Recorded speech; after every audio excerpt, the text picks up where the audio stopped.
Bonjour, moi c'est Camille et bienvenue pour cette vidéo où cette fois je ne vais pas tourner un podcast mais je vais vous faire un petit tour de mon stash de laine. Alors, ça c'est où je stocke toute ma laine, donc tout mon stash se trouve dans ce sac. Donc ça tient à peu près tout au même endroit, donc ça c'est cool. Par contre ça commence à déborder. Il y a ce petit sac à côté qui a commencé à se remplir. Et du coup ça commence à faire un peu beaucoup je trouve, surtout que j'ai pas du coup une visibilité sur ce qu'il y a à l'intérieur. Donc pour l'instant j'ai pas la place d'avoir un rangement qui me permet de voir toute ma laine d'un seul coup d'œil. Donc ce qui fait que je suis un peu perdue par rapport à ce que j'ai pas tout en tête et du coup c'est pour ça que ça va m'être bien utile de faire ce petit tour de stash avec vous pour me remémorer tout ce que j'ai et voir si j'ai déjà des projets en tête que je peux attribuer à certaines laines. Donc je vais prendre les choses un peu comme elles viennent, donc il va pas y avoir trop d'ordre par rapport à ça. Je vais pas vous montrer tout ce qui est les restes de laine ou les pelotes entamées, là je vais vraiment me concentrer sur ce qui est voilà, les pelotes ou les écheveaux entiers. Donc qui attendent d'être tricotés. Donc déjà j'ai combien j'en ai?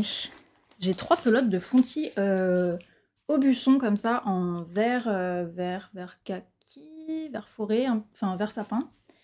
C'est une laine du coup qui est du 80 mètres pour 50 grammes, donc elle est plutôt épaisse et elle est bien douce et c'est un fil qui est vraiment qui est assez retordu.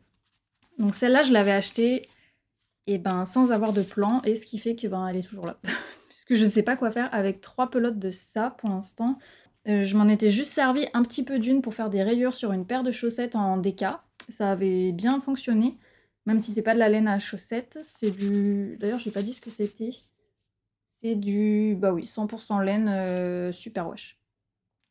Donc c'est ces 3 pelotes là de Aubusson. Ensuite, qu'est-ce qu'on a là-dedans ?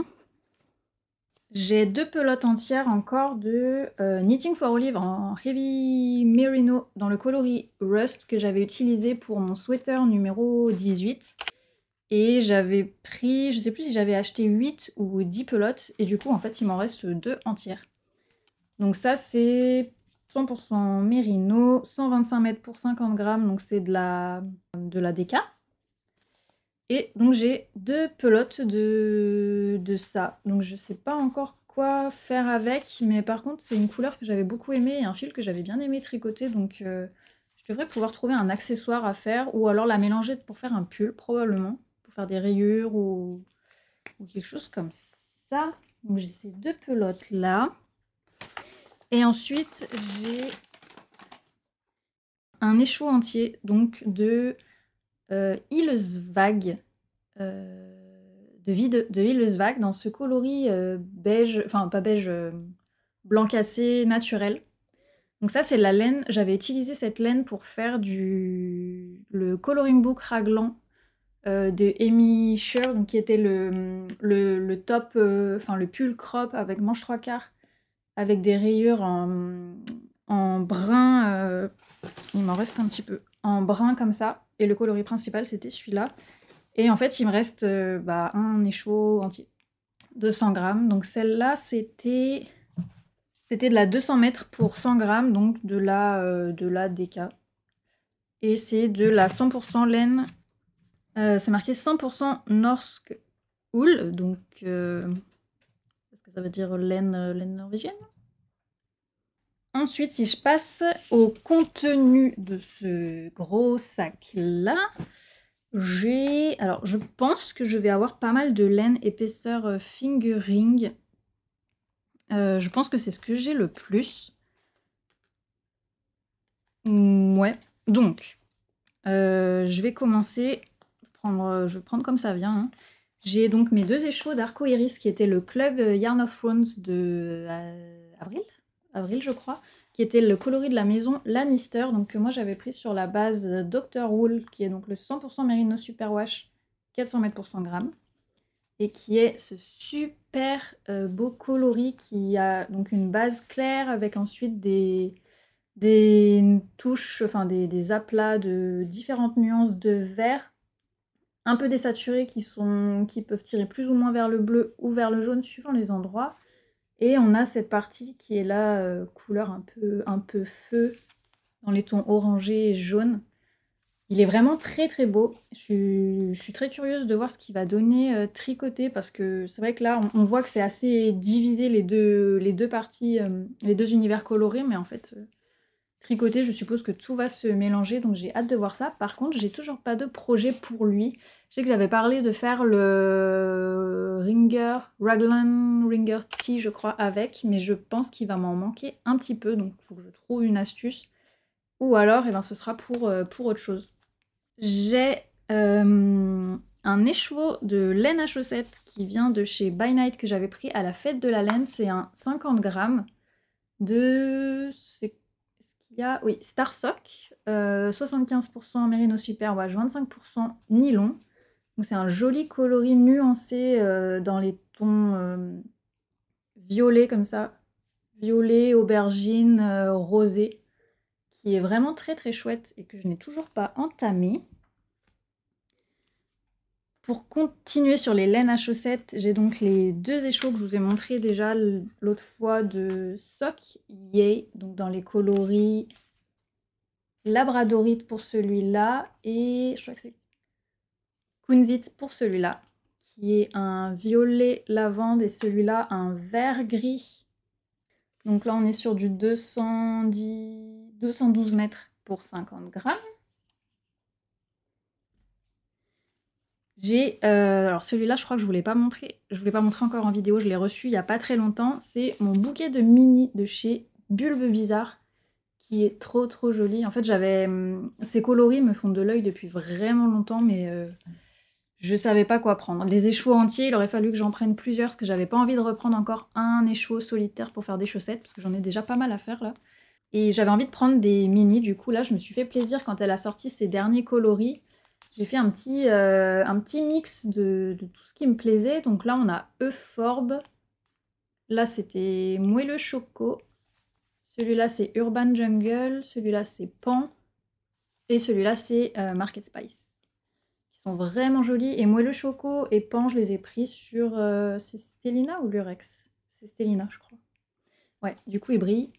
Ils sont super jolis. Vraiment, les coloris sont hyper beaux. Ce vert-là, il est hyper vif. Enfin, c'est top.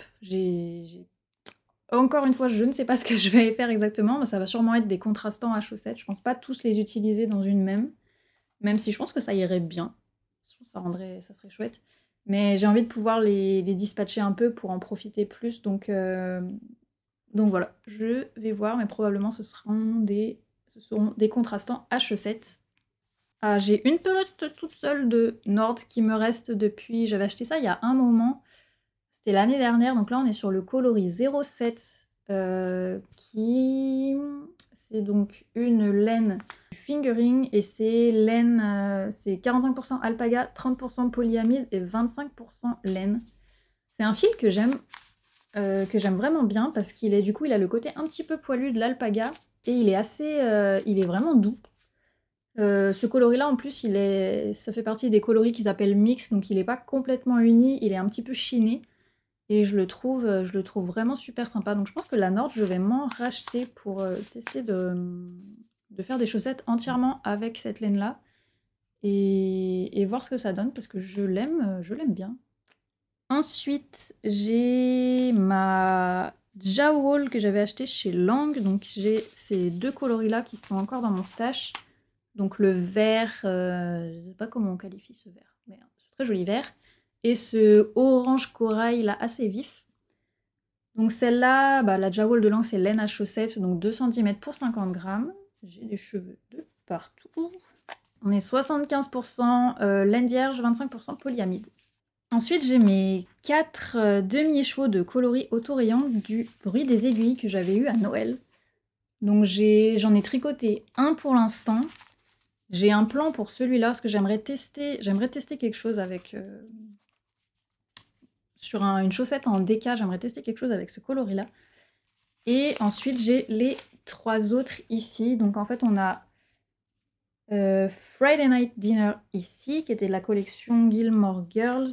On a le Stars Holo, toujours collection Gilmore Girls. Le Moonrise Kingdom, qui est super beau. Et la Sagesse des Foules, qui est comme ça. Donc ils sont tous de 50 grammes et on est sur du 85% Merino Superwash, 15% nylon. Et ceux-là, en fait, du coup, je suis pas obligée de faire que des chaussettes avec, en fait. Je peux faire des mitaines aussi, je pense que ça serait sympa. Ou incorporer les rayures peut-être dans un bonnet ou dans un autre accessoire. Donc à voir si tout se transforme en paire de chaussettes ou si j'en fais autre chose. Ici, j'ai une pelote de Perfect de Sandnes Garn, donc qui a un peu une sale forme parce que je l'ai utilisée, rembobinée, réutilisée, puisque je fais des tests pour la chaussette en déca dont j'ai parlé il y a 2 secondes. Donc elle est un peu mal repelotée, mais elle est entière. Donc c'est de la Perfect, c'est de la laine à chaussette déca. Donc 80% laine, 20% de nylon. Dans ce coloris gris comme ça. Donc je la trouve, celle-là, cette laine-là, je la trouve un petit peu sèche. C'est pas la laine la plus douce qu'il y a pour avoir sur les pieds en chaussettes. Mais bon, il me reste une pelote, donc il faudra que je trouve quoi faire avec. Avec une pelote, je peux pas faire une paire de chaussettes. Donc soit il faudra que je la mélange avec une autre laine à chaussettes, soit j'attends pour l'incorporer dans un pull ou dans un accessoire.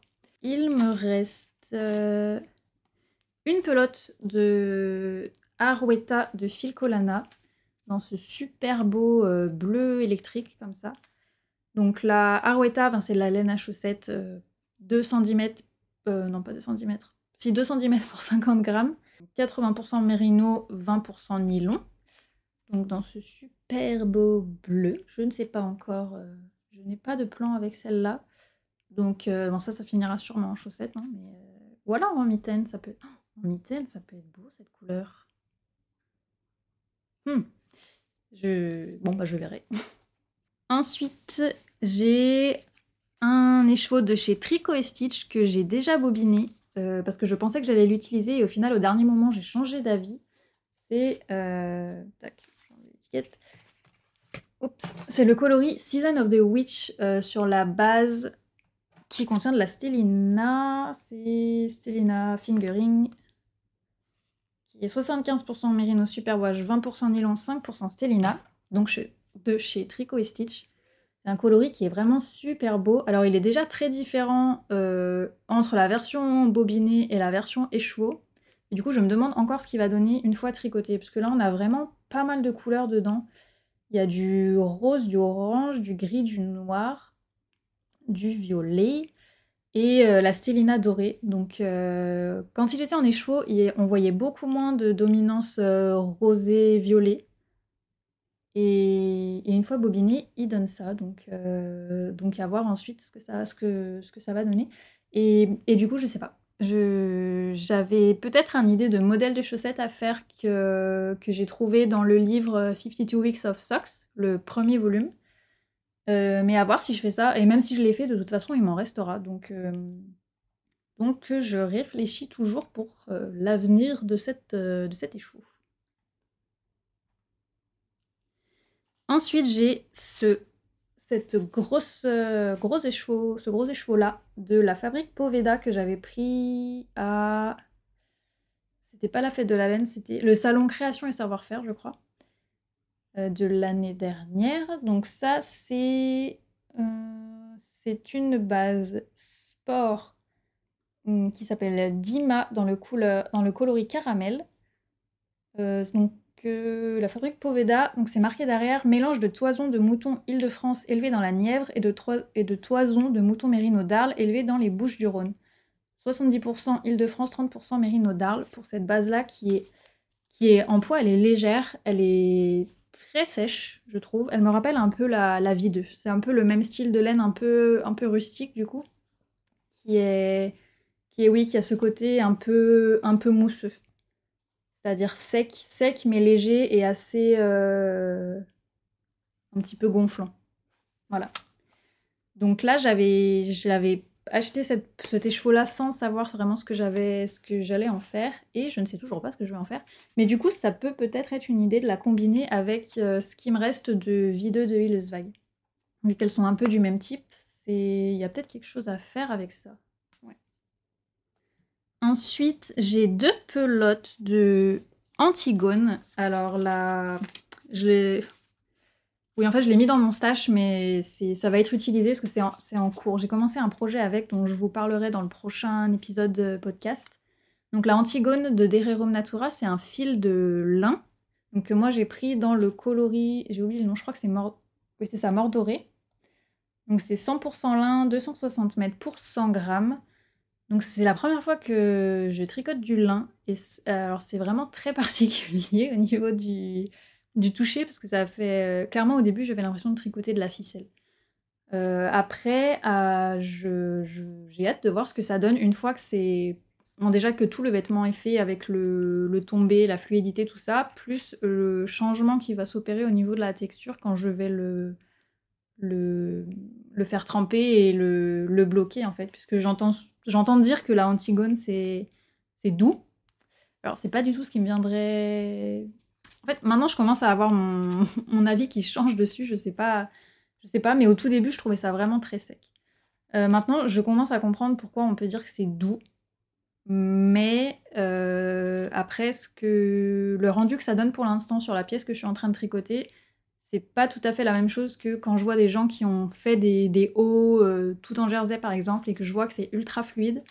Donc je me dis qu'il doit y avoir quand même un changement qui s'opère quand on bloque le tricot terminé.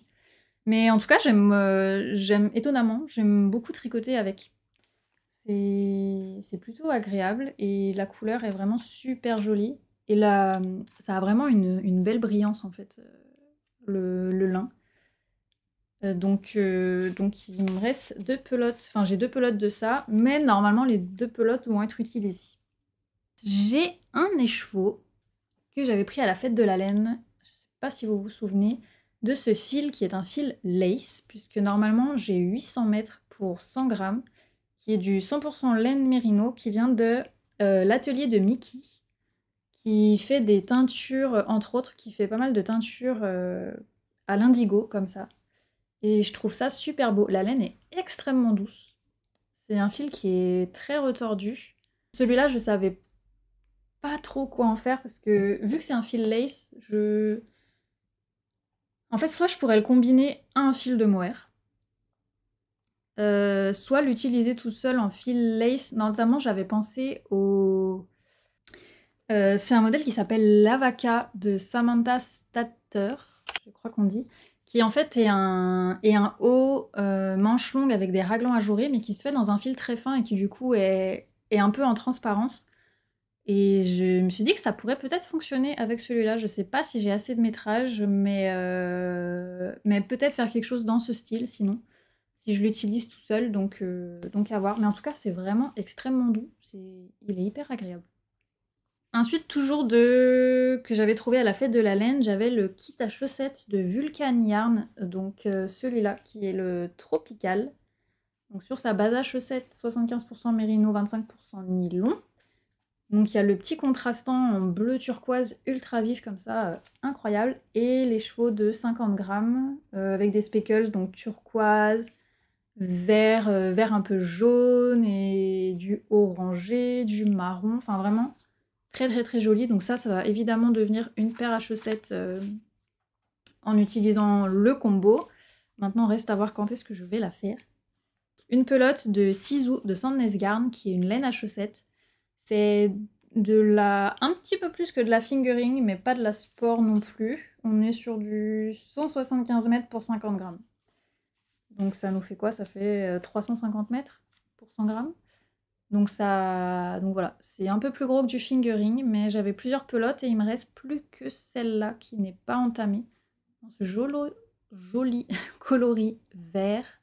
Chez Lil Weasel, j'avais pris une fois 2 écheveaux de Life in the Long Grass, qui est une marque de laine teinte à la main, que j'avais vraiment envie d'essayer. Et du coup, j'avais pris 2 échevaux du coloris Floral dans la base Singles qui est du 366 mètres pour 100 grammes. J'ai le nez qui me gratte. 100... C'est quoi? Oui, 100% Mérino Superwash. Donc c'est comme ça, une base crème avec pas mal de rose, mais ensuite des speckles orange, bleu, rose, jaune, un peu multicolore. C'est vraiment très joli, mais pareil en fait, pareil que pour les 2 échevaux d'Arcoiris, je me suis pas encore décidée sur ce que j'allais faire, parce que 2 échevaux, c'est bien pour un top d'été, sauf que comme c'est du 100% laine, je ne sais pas si c'est judicieux. Donc je suis toujours en réflexion pour ces deux-là. En tout cas, je les aime beaucoup. J'ai bien envie de les tricoter, mais j'ai pas d'idée pour l'instant précise de quoi faire avec. On se rapproche de la fin. J'ai une pelote de Semilla de Bességarn dans ce joli coloris là, couleur rouille un peu. Donc la Semilla de Bességarn, c'est quoi? C'est une épaisseur sport, il me semble. C'est du 100% laine, 160 mètres pour 50 grammes dans ce fil assez retordu. Je m'en étais servi pour faire le châle Doo-Wop de Malia Design, je crois. C'est ça. Et en fait, apparemment, il me restait une pelote entière de ce coloris-là. Dans le châle, je l'avais mélangé avec le blanc et l'anthracite. C'est un mélange que je trouvais très joli. Mais du coup, je sais pas, soit je devais pas du tout avoir le bon échantillon, soit j'ai fait le truc beaucoup moins grand que ce qui était escompté, mais au final, mon châle a fini plus comme un bandana. Et il me reste une pelote entière de cette couleur. Donc bon, c'est un coloris que j'aime toujours énormément, donc je devrais pas avoir de mal à l'incorporer dans un projet. Mais du coup, voilà, j'ai cette pelote solitaire là. Et ensuite, en fait, il me reste plus qu'une chose dans mon stash. Si je laisse à part toutes les pelotes entamées et les restes, du coup, ce sont ces 3 petites pelotes de coton de chez Søstrene que j'avais prises dans le voilà, bleu, vert sauge et bleu très foncé. Ce bleu, il est très joli. Je l'aime beaucoup, beaucoup. En fait, les 3 pourraient s'assortir peut-être dans un haut d'été pour le coup. Ça, ce serait pas mal. Peut-être, pourquoi pas, au crochet. Alors, chaque pelote fait 160 mètres pour 50 grammes. Est-ce qu'il y aurait assez? Je ne sais pas. Mais ça peut peut-être être quelque chose à regarder du coup. Parce que j'ai entendu pas mal de gens me dire qu'ils utilisaient le coton de Søstrene pour se faire des tops pour l'été, donc ça peut être très sympa. Et je trouve que les 3 couleurs ensemble, ça rend très bien. Ouais. Il faut que je cherche de ce côté-là. Donc voilà pour mon stash. Après, ben, au fond du sac, il reste encore pas mal de choses, mais ça, ce sont toutes des pelotes qui sont entamées. On a par exemple celle-là qui me restait de la capuche Bombec que j'avais fait, qui est la pure alpaga de Cascade Yarns. On a ça qui est la laine à chaussettes de chez Célène dans le coloris La Palette, dans lequel j'avais fait une paire de sockets plus que je suis en train d'utiliser dans mon étole Pythagore, qui est une étole qui combine des restes. J'ai ça par exemple qui est la petite wool de We Are Knitters que j'avais dans le coloris Colorado, que j'avais utilisé pour mon Aosta cardigan. Qu'est-ce qu'on a après? Un reste comme ça de mon Malabrigo Rios que j'avais utilisé pour le châle là de petite knit qui est comme la Sophie Shawl, voilà. Pour le Sophie Shawl, on a des restes de ciseaux, le reste du coloris tabac que j'avais utilisé pour mon top baigneuse, du reste de safran de chez Drops, du reste de Tilia, de Filcolana, ah voilà, des restes quoi. Donc bon, c'est vrai qu'au final, les restes, ça compose presque la moitié de mon sac de stock. Et au niveau des laines, et ben, bon, bah, il y a quand même pas mal de choses. Ça me fait du bien de voir un peu tout ce que j'ai étalé sous mes yeux et ça va me permettre de réfléchir à si j'ai pas déjà des projets dans ma bibliothèque Ravelry qui pourraient être utilisés en combinaison avec, les fils que j'ai. Donc bah, écoutez, j'espère que ce petit tour de mon stash a pu vous donner des idées, peut-être vous montrer de nouvelles laines que vous ne connaissiez pas. Si jamais vous avez aussi des astuces pour les stockages de laine dans des petits espaces, je veux bien que vous me disiez, que vous me disiez vos astuces. Et également, si vous avez envie de me dire à quoi ressemble à vous votre espace de stockage de laine, ça me ferait plaisir de lire vos réponses. Donc voilà, je vous remercie d'avoir regardé cette vidéo avec moi et je vous dis à bientôt, probablement pour un prochain podcast tricot.